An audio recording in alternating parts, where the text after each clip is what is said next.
I am Rajlakshmi, Assistant Professor, Faculty of Agricultural Sciences, Bharat Institute of Higher Education and Research.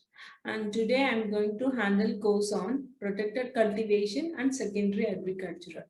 And the topic that we are going to discuss today is material handling equipments. So why for this material handling equipments is for?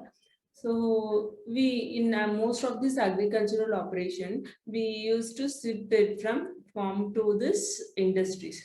So while loading of these agricultural products, what happens is it will have an higher spillage. There might be an higher losses. In order to reduce these losses, these material handling equipments is normally designed.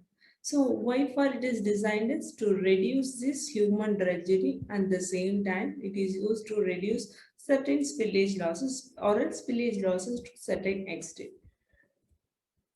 And these material handling equipments, which consist of a number of operations which can be executed by using a hands or any mechanical means, and it is used to convey the material from one place to the another in order to reduce the human drudgery. At the same time, it will save the time also.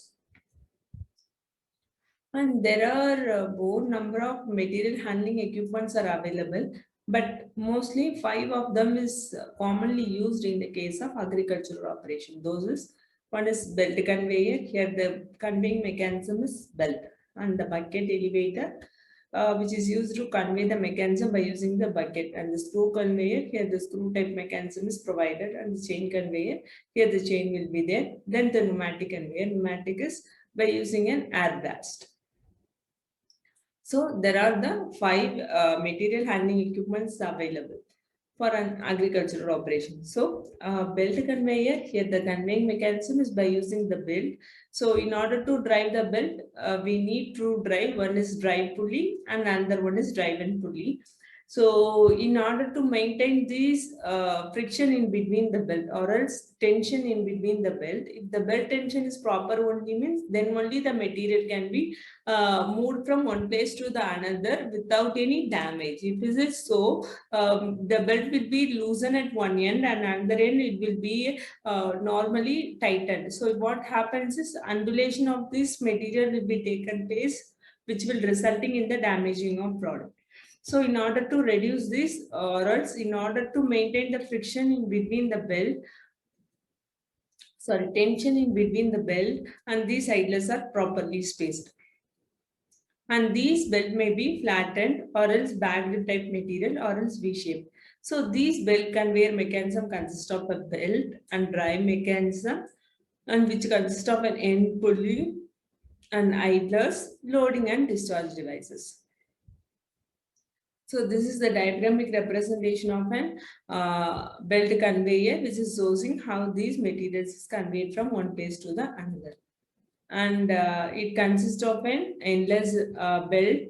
So, and this is known to be the idlers, which is properly spaced, and this one is idlers belt conveyor with the idlers, which is commonly spaced at a different angle. So this is the image which is representing this belt conveyor, which consists of two pulleys. One is drive pulley, next one is drive-in pulley, and feeding chute. So at the loading mechanism or else at the loading point, the idler should be properly spaced or closely spaced. And in the return idlers, you should be have an the spacing between the idlers is very more. And thruft conveyor belt, so which which is used to convey the bulk material for transportation. And next one is here the feeding chute arrangement. Next one is for discharge arrangement. And this here, which is used to maintain the tension in the belt or proper friction in the belt. So on the belt conveyor, there will be the no relative motion between the product and the belt, and which will be resulting in the no damage of material. So belt can also be run at a higher speed, and also so large capacities or should be carried to possible. Mostly it is used for horizontal conveyance only, and the initial cost of belt conveyor is very higher. and it can be transported to the longer distance. But the cost of installation for shorter distance is very low. At the first step, designing a belt conveyors, we have to determine the conveying capacity. At the same time, we have to determine for the particular width also. And the belt speed should be designed in such a way that it has to minimize the spillage, or else it has to remove these fines with the proper velocity of the belt. So if this belt speed should not, normally the belt speed should not exceed 3.5 meter per second. For example, in order to convey an grind type material or else in agricultural produce, they will normally select the belt speed in the range of 2.5 to 2.8 meter per second. And the selection of this belt conveyor normally depends upon the one is capacity, then speed of operation, angle of inclination of the belt conveyor, then trough. And the belt conveyor, which is having a conveyor angle, which is in which the capacity is normally determined by using Q is equal to rho AB, where rho is the density of the material, which is in terms of kg per meter cube, and A is the cross-section area in terms of meter square, and the V is the velocity of the belt in terms of meter per second. And the belt conveyor consists of there are three different types of idlers are placed. One is fat belt idler, mostly used for selecting the granular type material, which is in which the material's angle of repose should not greater than 35 degrees Celsius. So the angle of the repose means while making a heap, the angle made by this material with respect to the horizontal plane, which is known to be the angle of repose. Look at here how this angle of repose measured. They have shown in an image, and this is known to be the angle of repose. So this angle should not be greater than 35 degrees. And the troughing idlers with 20 degree at the same time with a greater troughing idlers. And mostly it is used for carrying the lump and bulk agricultural materials. And the spacing between the idlers which helps in the proper troughing. So incorrect spacing normally resulting in the undulation of the product. At the same time, it will resulting in the damage of this agricultural produce. And the pitch of these idlers is normally determined by idler load rating or the carrying capacity of each idlers on the shaft between this belt and the idlers. And this pitch will be depends upon this belt tension and the belt speed also. So next one is the space between the successive idlers should be approximately equal to the width of the belt, and the spacing normally should not be more than 1.2 meter. And the belt tension, which is developed at the drive pulley, which is used to transmit the power and this is used to move the loaded belt, and which is known to be the effective tension. Effective tension means which is the sum of the tension to move the empty belt and tension to move the load horizontally, and also tension to lift these material, and this is known to be the effective tension. So which is defined as the empty belt and the horizontal load and to lift the material. So these are all the three categories which is made to be the sum of in order to calculate the effective tension of the belt. Then the effective tension is related with the power which is required to move the belt, and the belt speed which is calculated in terms of meter per second, and the effective tension will be the ratio of the power and the belt speed. And this is the image showing the bucket elevator. So it is mostly used in rice mills. Okay, and this one is for loading mechanism, and here the discharge will be taken place, and these in this bucket the belt the agricultural produce will be lifted from one place to the another, and one side there will be the loading chute and the at the lower end, and at the higher end there will be the discharge tube. So this is the image showing how this material will be conveyed from one place to the another. So it's showing here the bucket is lifted up, and by using, so in these the material is getting loaded, and the loaded material get lifted up by this bucket elevator, and the bucket elevator, here the discharge will be there, so which helps to divert this product. And here after that, here the distributor will be there. So distributor will distribute these materials, and which will fill up the different product at the regular intervals in the silos or bin storage. So this is the image showing the use of a bucket elevator. So bucket elevator, which is consists of a bucket which is attached with the chain or the pulleys, which will be revolving around the two pulleys. One is at the bottom, and second one is at the top. And here the vertical lift will be normally, so it is mostly used for vertical conveyance only, which is used here. The conveyance vertical lift will be varies from few meters to normally more than 50 meters, and the capacity of this belt elevator should be varied from 2 to 1000 tons per hour. So this is the range of this bucket elevator capacity, which helps to discharge these materials. So which is known to be the head pulley, or here it is known to be the driven pulley, and the feed hopper, where we are feeding these agricultural materials, and in the bucket. So in this bucket, the material is getting filled up. So the material which get properly filled up, which will depends upon the speed of this pulley. If the speed is very high, means what happens is the material will not get filled up properly. At the same time, in the discharge chute, it won't develop the speed. At the same time, it won't deliver the full material into the discharge chute. So if the speed is very slow, means the bucket at the same time, the bucket will get filled up, and it will it have the chance that the more grain may losses through this losses from the filled bucket also. So proper maintaining a proper speed is almost important in the case of designing an bucket elevator. So classification of the bucket is continuously spaced buckets and centrifugal discharge and the positive discharge, marine leg, and the high speed. Next one is continuously spaced bucket elevator, super capacity and internal discharge. Then chain conveyor with the buckets and the belt conveyor with the buckets.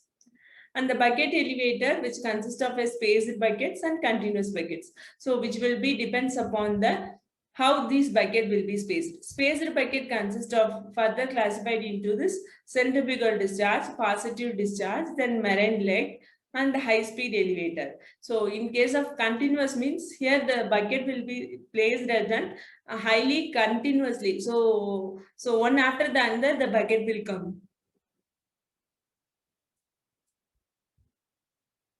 Then super capacity bucket elevator, then internal discharge bucket elevator. And there are three types of the speeding. One is front feed, next one is at the back end, and another one is at the both the ends. Okay, and spaced buckets are most used for elevating the grinds, and very efficient device for vertical conveyance only. And the bucket elevator with the belts are employed in normally in the case of food industries for vertical conveyance of the grinds. At the same time, this is used for derivatives and the floors. And there are various types of discharge buckets will be available. One is low speed discharge and the high speed centrifugal discharge. So if high speed means it follows in just like a curve like a manner, and it will get properly discharged. So if the high speed means it will have an centrifugal force. Due to the centrifugal force, it get properly discharged. So in case of low speed means here the discharge. So look at these images. So if you able to compare between these two images, both are spaced at the normally at a more or less at a equal height. So in case of an high speed, the discharge level is very high. Okay, and in case of this one, the level of this boot section or else this section is very very high. So here it's low. The space is very low. This is due to development centrifugal force for the discharge of these grinds. Okay. And the bucket elevator capacity mainly depends upon the bucket speed, conveying speed, and the bucket design and the spacing and the way of loading as well as unloading of the material and the characters of the belt material. So normally belt speed is an important criteria to be considered. So bucket elevator with a belt carrier normally used a speed of 2.5 to 4 meter per second. So then bucket elevator which consists of bucket elevator capacity will be determined by using this formula, which is the product of bucket capacity and number of buckets and the belt speed. So if you multiply these three terms, you can able to calculate this elevator capacity. So bucket capacity means how much amount that each bucket will be able to store, and the number of buckets means how much number of buckets which is available. Next one is belt speed. Then the capacity. Capacity is calculated by using this capacity into material density divided by 1000. So parts is one is head section. Elevator head section means at the top section. Then at the boot section means lower position.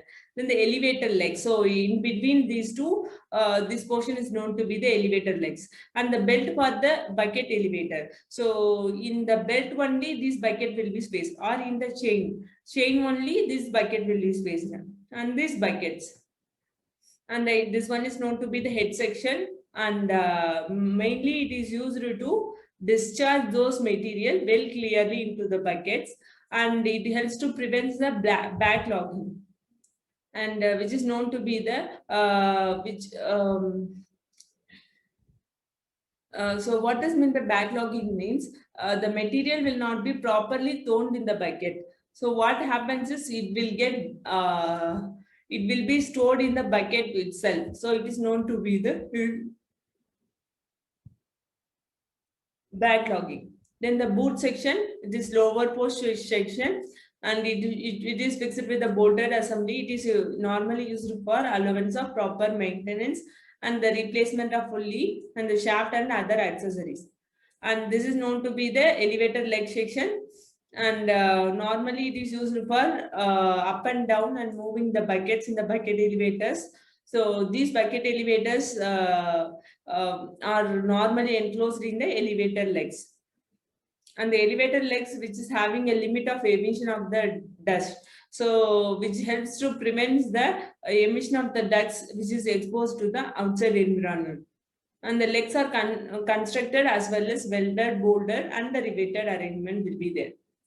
And the shape of the bucket is normally it is an important criteria for discharge. One is tap angle, and generally it is taken as 80 degree, while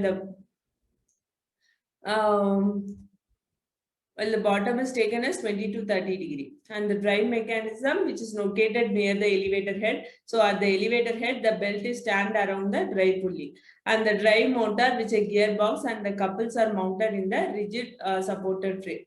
So normally, in order to calculate an theoretical horsepower, the capacity, if you multiply with the capacity and elevator lift, and with the factor of the safety, if you divide it by 4562, you can able to calculate the theoretical horsepower.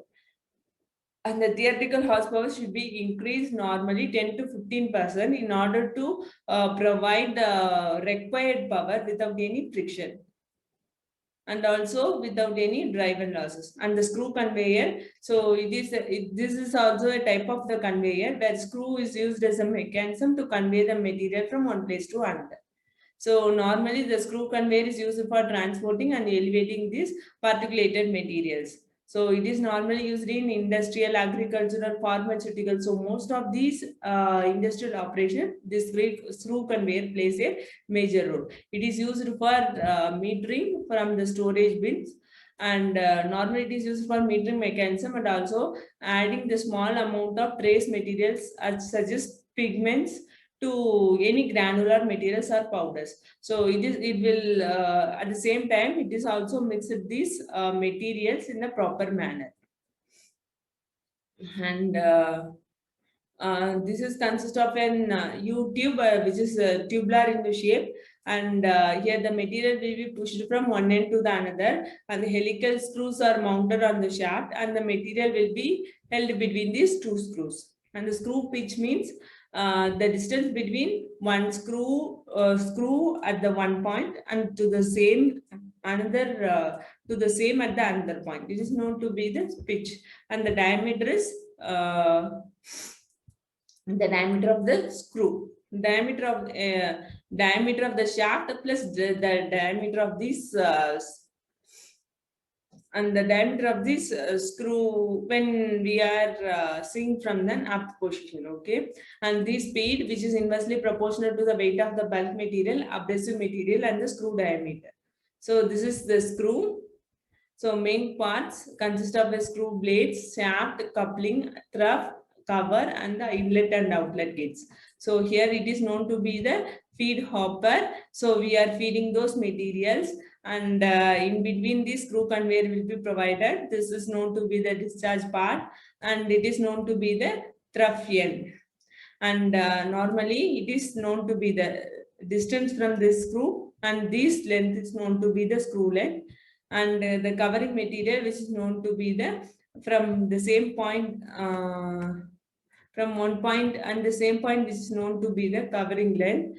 So though and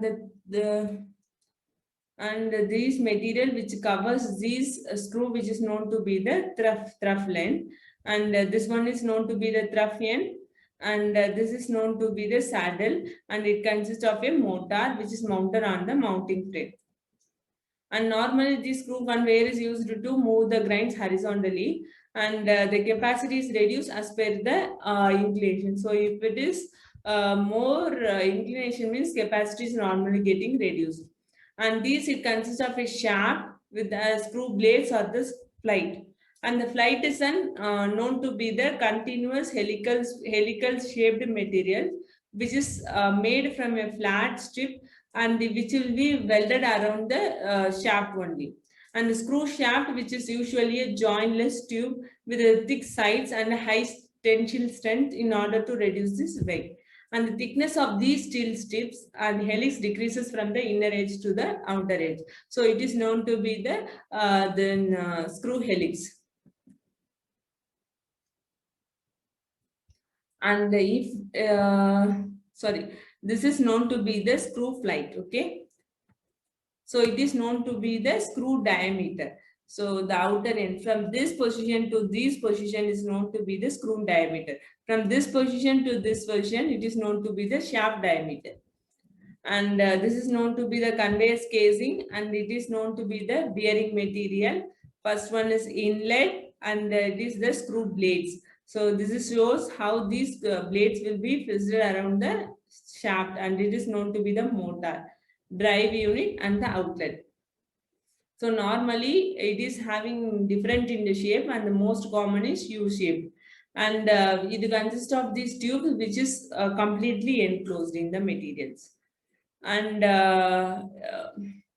so what are the factors affecting the capacities? Diameter of the screw, inclination, the speed of the blade, and the shaft diameter, and the cross section of this loading. So this one is bulk material, which is used for the conveying of this material. Conveying of this material in lumps. Okay, and class 1, class 2, and class 3 classification. So there are 3 number of classification, and the lump size ratio, which is calculated from the radial clearance and the lump sizes.